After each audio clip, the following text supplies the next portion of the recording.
láti 2021. Yorùbá ní gbà lónìí gbà lọ́la ìgbádùn olóyìnbó ojú ọwọ́ ọ̀bá fọ́ bàìbàì ọmọ wò gbogbo àwọn ọmọ Yorùbá tí wọ́n ní ó síwájú lánàá wọ́n padà ń bu bí ẹni láyé ni. Unless all the kings come into order, come into federal government that we support Gbogbo to lead the battlefront, or you support Gani Adams to lead the battlefront, then we are ready. Mi ò fẹ́ kókò lè jóye lé bábẹ́. But for we to just conclude that Igbo should come out for what? Come out for what?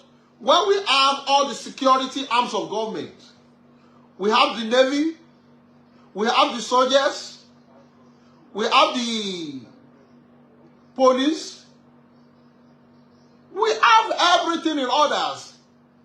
They should switch into action. Don't let us deceive ourselves. Kí la ń parọ́ fúnra wa fún? Èèyàn méje pàdánù ẹ̀tàn. Bẹ́ẹ̀ni tí wọ́n tó bá mọ̀ ẹni tó ń tàn yẹn mọ̀. Àkókò tá a dẹ̀ wà yìí, wọ́n ti sọ gbogbo ẹ̀dùn òṣèlú. Lọ́jọ́ kìíní àná, à ń pariwo. Ó dé Ògbómọ̀ṣọ́ níbo la mọ̀ tí wọ́n tún wà.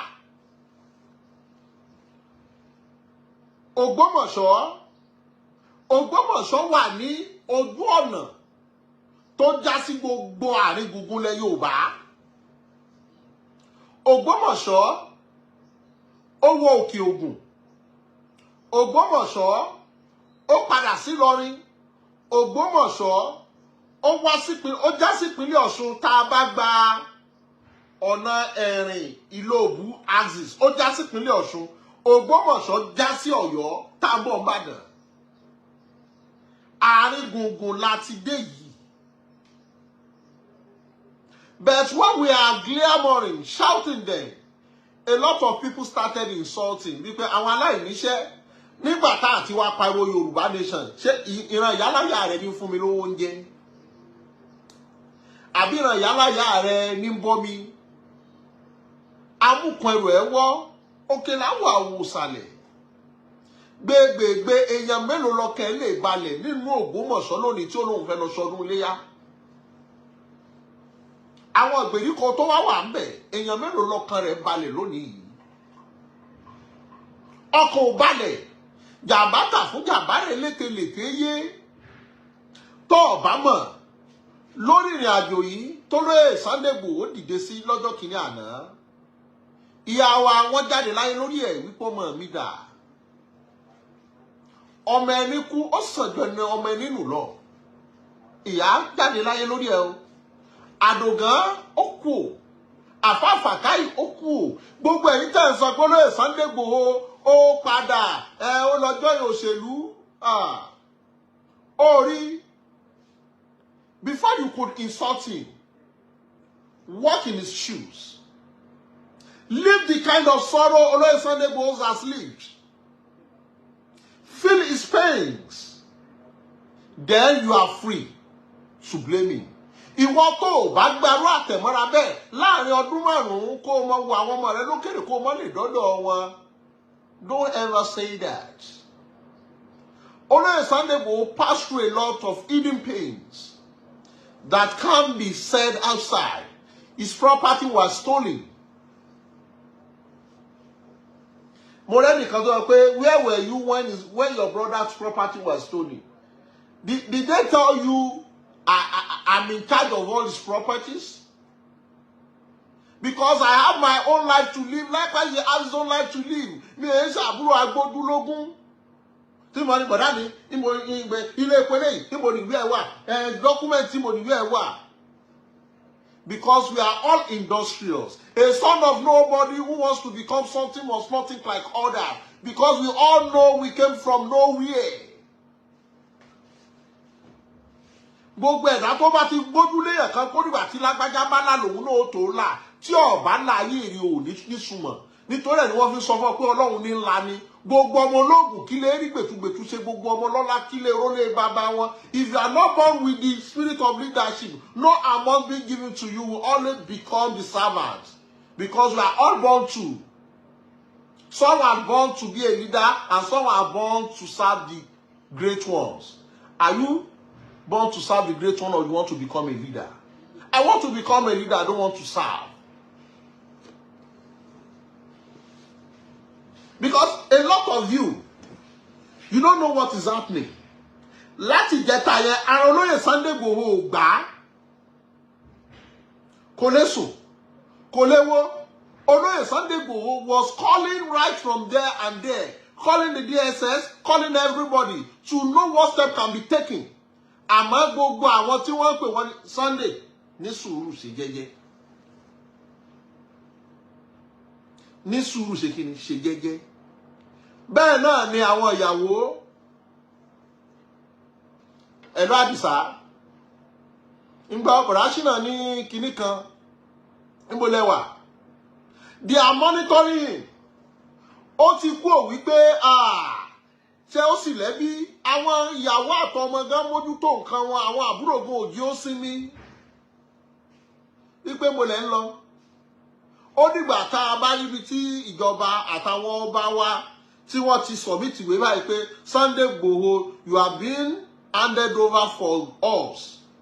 Or what help can you render? Tí wọ́n wá jókòó dialogue. Ó rí Nigeria is a funny country. Àwọn ni wọ́n polè wájú, àwọn náà wọ́n polóko wá mu. Àwọn ni wọ́n sọ̀rọ̀ ànádí bá mi kojú mọ́ tó mọ́. So if you are not contented with Sunday Igboho's decision, if you can leave the team because you are of ethnicity, it's just a civilian like you can go ahead. It's a free world. There is no proportion. In leading is a matter of choice. If you truly love your tribe, move ahead. We have a lot of warriors in Yoruba land. Go ahead. Must it be Sunday Igboho? This is what Sunday Igboho was clamoring for. Wípé bó ṣe rí yìí, bó ṣe rí yìí, ohun tójú ọmọdé rí, ohun tójú àgbàlagbà rí tó fi jìn, bójú ọmọdé bá rí yóò fọ́. Mélòó la fẹ́ kà? Kò ṣe ròyìn. Kò ṣe ròyìn. So tá a bá fẹ́ ìtúsílẹ̀, àfi kí gbogbo àwọn ọba aládé wa tí wọ́n fi ọmọ ṣọ̀kan. Nítorí ikán pawọ́pọ̀ wọ́n mọlé ńlá, ìrìn òun pawọ́pọ̀ wọ́n màjìyàn. Ìròyìn wọ́n pawọ́pọ̀ wọ́n ṣafárá torí ọjọ́ iwájú àwọn ọmọ wọn ni. Ó díjọ́ abá pagbára pọ̀ tá a pàmọ̀pọ̀ tá a pèrò pọ̀ láti gbé orírun wa lárugẹ láàtò bọ́ lọ́wọ́ ìjàmbá tí ń jà wá yìí. Gbogbo àwọn Yorùbá groups, Àgbẹ̀kọ̀yà ni, Àmọ̀tẹ́kùn ni, OPC ni, ó díjọ́ tí gbogbo wa bá mọ̀ wípé jagunjagun ìran Yorùbá ni wá. Èmi làwọn Nàdẹ́kò ni, àwọn ẹgbẹ́ àwọn Afẹ́nifẹ́re tá a mọ̀ pé Afẹ́nifẹ́re tá a ṣàfẹ́nifẹ́ bí tá a join hands together. That is where we are ending to a greater place. Without this, wọ́n kàn máa fi ẹ̀mí àwọn ọmọ wa, wọ́n máa fi dọ́wẹ̀rẹ́kẹ̀ ni. They will just use yours as a political negotiation. Gbogbo tó ń ṣẹlẹ̀ yìí, political negotiation yóò padà jẹ́. Because we are in the period of politics. And again, ṣẹ́rí gbogbo èmi lọ́nà Ògbómọ̀ṣọ́ gbogbo orísàbọ̀nà sẹ́yìn yẹn, wọ́n jẹ́ àwọn mining ṣe ń bẹ̀. That is why they are trying to drive a lot of people away from there. Tẹ́ bá lọ sáwọn àgbègbè kan náà lọ́nà Iléṣà, Ifẹ̀, ìkankan yẹn, àwọn secret mining wà ńbẹ̀ tí ò sẹ́ni tó lè débẹ̀. If you go there, you are gone. Because we have a lot of resources. Àwọn wo ló wá finance wọn? They have a lot of backgrounds. Wọ́n ní tí kúlé ọ̀bá pani tòdí ò lè pànìyàn. Aláwọ̀ tí wọ́n wà lábẹ́nú. Lọ́jọ́ òní ta lọ Kogi. A lot of things are happening there. ọ̀pọ̀lọpọ̀ àwọn nǹkan yìí àwọn wúrà wa àwọn àlùmọ́nì wa ló ń fa ọ̀pọ̀lọpọ̀ crisis yìí tó ọ̀bá mọ̀. Ló fi dàbí pé àwọn northerners most of them will never agree for us to split unless we have one Nigeria because they are benefiting from our resources.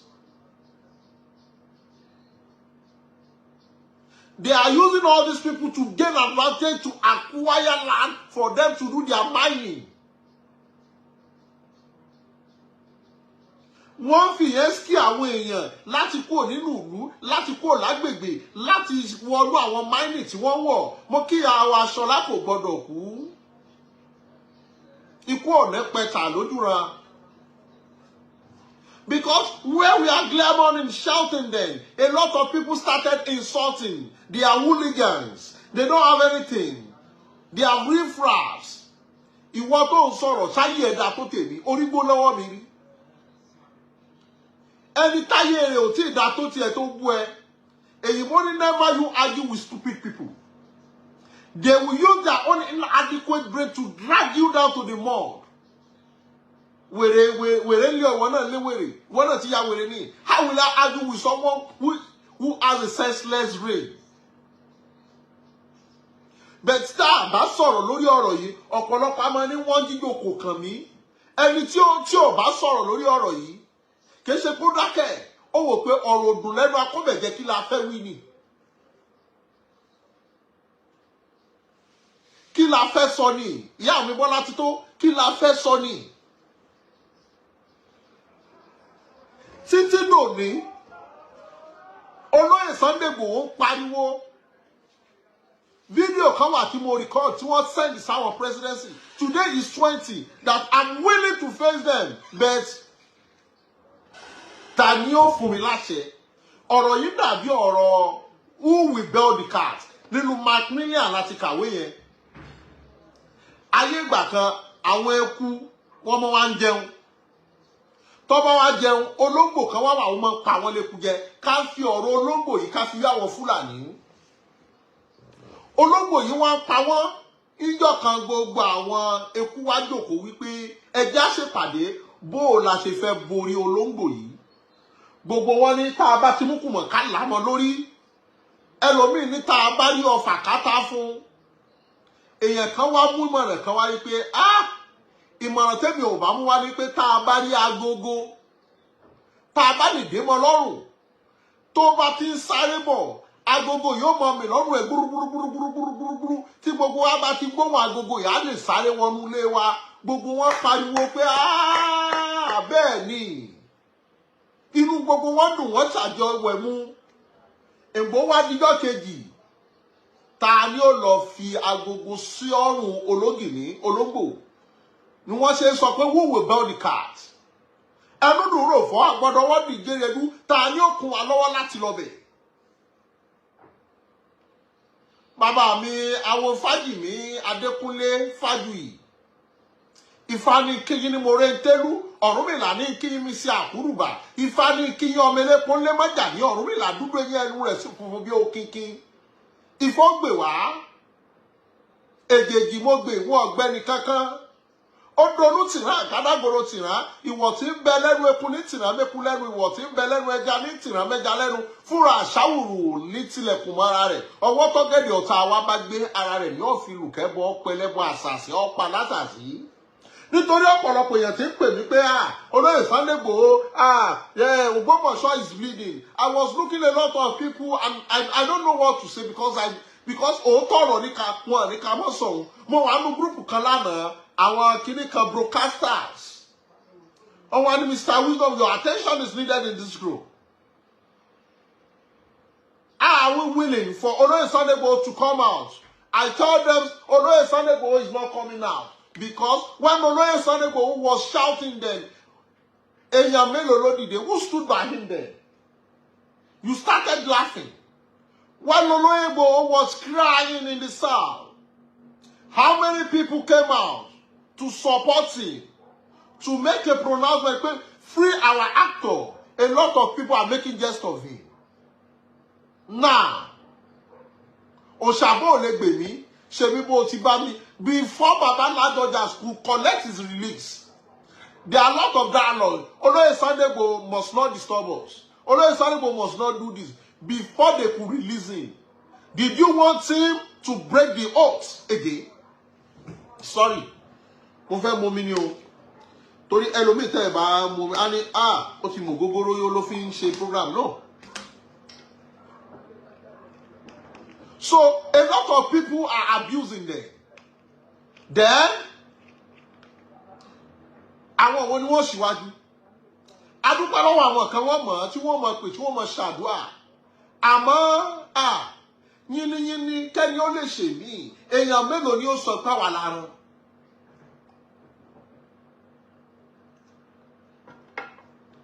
Adúpẹ́ lọ́wọ́ gbogbo àwọn kábíyèsí wa àtẹ̀jìgbàrà lẹ̀kẹ̀ àtàwọn ọ̀tọ̀kùlú lùlù. Bí bàbá kábíyèsí Ọọ̀ni Ifẹ̀, bàbá wa Olúgbọ́n ọba Francis Orílẹ̀-Ègbọ́n, bàbá wa Sẹ́yìn àtàwọn kábíyèsí kànrìn míì tí wọ́n dúró. Àmọ́ bá mélòó ló dúró? Ká dúpẹ́ lọ́wọ́ bàbá wa Ládọjà tó ní rárá ọmọ ẹni ò ní ṣèdí bẹ̀bẹ̀rẹ̀ ká filẹ̀ kẹ̀sídìí ọmọ ẹlòmíì. Ọmọ wípé kọ́ tó folóyè mọ́jà sọ lálẹ̀ yóò ti nídìí ọ̀rọ̀ wípé wá bá a bá fi ọ́ lẹ̀ tí nǹkan bá ṣẹlẹ̀ ọmọ gbọ́rọ̀ síjọba lẹ́nu. Bí nǹkan bá ṣẹlẹ̀ mọ́ ní kinní kan, there must be protocols and guidelines. Kí ló lóye Sunday Igboho ṣẹjọ́ kinní àná tí wọ́n fi declare wanted? Irú ìjà báyìí náà ló gbé ńgbà tí wọ́n gbọ́rọ̀ Sálísù. Now tá a bá láwọn warriors míì, orí ẹṣin tó kó sí kòtò kwara wájú ó kwara yòókù lọ́gbọ́n ni. Oníkálùkù ti kẹ́kọ̀ọ́. Ta ni ó ṣíwájú? Àwọn tí wọ́n tún wá síwájú, àwọn ẹni yìí ti múra ogun débi wípé gbogbo káàpù wọ̀nyẹn wọ́n ti fíksì àwọn kinní tí wọ́n máa fi ń bláàsì àpáta. Wọ́n ti fíksì sí gbogbo bẹ̀. Tẹ́ ẹ bá ti ń wọ bẹ̀ báyìí, you are gone on your own. Mo kí bàbá mi, bàbá Michael Dúdú Igboho, ọ̀kẹ́ kàràkẹ́kọ̀rọ̀ tí ń ṣoníyàn ní jìnnìjìnnì. Àtúwọn ká níbi wọ́n gbé dáná rọ́dì kan lùkọ́ ọ̀kú mọ́ lóòrùn ọ̀dọ́ ọmọ gẹ̀rẹ́wọ́dọ̀ ọlọ́tẹ̀. Orí èèyàn mélòó ni ó sọ wípé Májàsọ́lá ò ṣe? Odidi ọdún 5 nígbà tí ààrẹ Bọ́lá Tinubu kọ́kọ́ dìbò àkọ́kọ́, wọ́n bẹ́ẹ̀ pé kó sọ̀kọ́ mọ́ ní láyé. Lọ́jọ́ jíjẹ, lọ́jọ́ àìríjẹ, mo ti pè wọ́n lọ́jọ́ kan rí. Wọ́n wá ní kí n máa bọ̀ fídíò. A sì jọ ń sọ̀rọ̀ báyìí, mo sì ń sunkún. Èmi ló yẹ kí n máa pẹ́ẹ̀tì wọn pé ẹ má sunkún, èmi mò ń sunkún. Àwọn tí wọ́n sọ wípé China kí ló sunkún sí? Lẹ́yìn tó ṣe bí ọmọdé. Lẹ́yìn tó ṣe bí ọmọdé. Nítorí ìjọ náà lọ́hùn, ibi tí wọ́n fi wọ́n sí, àwọn fáàmù tí wọ́n máa ń lò ní ọgbà àwọn bí àwọn mẹkáníkì, àwọn fáàmù sílí fáàmù kan báyìí tó máa ń yọrùn báyìí yẹn. Mo wá ní kò sẹ́sì ibi tẹ́ wà ní ọ̀nì èsì báwo sí náà. Ṣùgbọ́n fáànù wà mí. Wọ́n bá gbé sókè, mo rí fáànù yẹn báyìí. Mo ti ríru fáànù yẹn nísìn. Ẹ ti mọ àwọn fáànù tó máa ń ní blue mú kan báyìí. Tó máa ń dè mára ògì tó máa ń ṣe ọ̀rùn báyìí yẹn. Mo ní ẹ jẹ́ ń wo ibi tẹ́ ń sùn. Mo rí bẹ́ẹ̀dì yẹn, àwọn student bed yẹn. Mo dẹ̀ bú sẹ́kún. Kàkà táwọn fi sunkún wọn ní sínà. Wọ́n bá mi ra lúdò wá. Èmi àti ẹni tájọ wà níbi máa play lúdò. Mo sì ń sunkún bí ọmọdé pé onílé ọlọ́nà ẹ wá dẹni tí ń fi lúdò pàròmú rẹ́. Àwọn wá kàkún pé ibi tọ́lọ́run fẹ́ fi mí sí ló fi mí sí, ìsìnkú ń báyé lọ. Ọ̀pọ̀lọpọ̀ tí ń sọ̀rọ̀ yìí, odidi ọdún 5 yìí, ó mọ iye ọmọ tó ti bí. Ìwọ ń kọ́ bá sùn fún ìyàwó rẹ lọ. Olóyè Sunday Igboho sẹ́nu sẹ́yìn yẹn ni ó ti ní kọ́ mú ìyàwó òun wá. Ọlọ́run mọ́ ṣe wá lókòbó. Olóyè Sunday Igboho sì faradà á. Ó wá dé kò tí ì tóṣù 4. Ẹ̀tọ́ Sunday Igboho bọ́n bá ṣe bàbá tiẹ̀ náà, àbẹ́gbọ́n tiẹ̀ náà, àbábúrò tiẹ̀ náà, àbí bàbá rẹ̀ náà ṣó lè ní kó tún síwájú. Ìmọ̀ràn wo ni ká sọ fẹ́ni tí kòkó pàyẹ́ ẹ̀jẹ̀? Ló fi jẹ́ pé ẹjẹ́ a máa kégbà jáde sáwọn ìjọba wa. Kò sẹ́ni tí ọgbọ́n káfẹ́nu sẹ́rọ káwàtì. security vote lóṣooṣù over 20 billion ni wọ́n gbà. Sunday Igboho is not the government. He's just only trying his best. Sunday Igboho is not the security. He's just trying to protect his tribe. Sunday Igboho never have any post within the government. Just trying to do his own sacrifice. So gbogbo ẹni tí ọba mọ̀rọ̀ sọ kó dẹnu ẹ̀ lámúre. Mo rí ìyá kan tí ọ̀gbádùn tán. Tẹ́ni Sunday Igboho lóògùn. Sunday Igboho lóògùn Ọlọ́run lónìí. Ìyá yìí ò gbádùn dára báyìí. But ìgbà míì wà. Tẹ́ ẹ bá rí wèrè, ẹ má dá lóhùn. Nítorí ó ń wábi tí ó dé yín mọ́ ni. Tí ọba ti sọ̀rọ̀ ńlẹ̀, ẹni kó pe olú agboolé wọn kó síwájú. Ta ní bá yín jà ságbà? Ta ní bá yín jà sá síwájú? Ẹni tọ́lọ́, when God is ready to promote you, it doesn't require your family. It doesn't require any social media. It is the will of God. Because John the Baptist was the one who baptized Jesus Christ. Àmọ́ lónìí, when God is ready to promote Jesus Christ of Nazareth, Jesus Christ's name was being known throughout the world. Ọ̀rúnmìlà kọ́ ló kọ́kọ́ wáyé, aláwọ̀ òòṣà. Àmọ́ lónìí, bàbá fẹ́ kí Ifá títí tí a kẹlẹ́ sí ọyẹ́. So gbogbo ẹni tí ọba mọ̀rọ̀ sọ kó dẹnu ẹ̀ lámùrè. Lákòókò tá a wà yìí, ìjọba ni kó gbà wá. Tíjọba bá ṣe tán, òtútù ó kìlọ̀ fún ní pátá. Ooru ni ó kìlọ̀ fálákànkù ẹ̀wù. Báwọn ọba wa, ìjọba wa tí wọ́n bá ṣe tán, wọ́n mọ̀ bí wọ́n ti rìn. Orí Àkànbí mo fẹ́ máa fèyí ṣe lọ. Ànílọ̀lọ́ ẹja tó lọ tí ò dé sàlẹ̀ omi, ànílọ̀lọ́ kọ̀ọ̀kan tó lọ tí ò dé sàlẹ̀ odò. Ayọ̀lọ́ báyìí àyọ̀bọ̀ báyìí lọ́wọ́ yẹnu àtẹ̀pẹ́ báyìí lẹ́sẹ̀ ẹ̀tẹ̀nà. Orí ojú tẹ́ fi ń wò mí ò ní fọ́, etí tẹ́ fi ń gbọ́ mi ò ní di. Orí gbogbo wa a ò ní bọ́ sọ́wọ́ alágbèdá. A ò ní rógbó rẹ̀ kò délé orokòkòdókò ó tó kò òròkòdókò òrókòtó.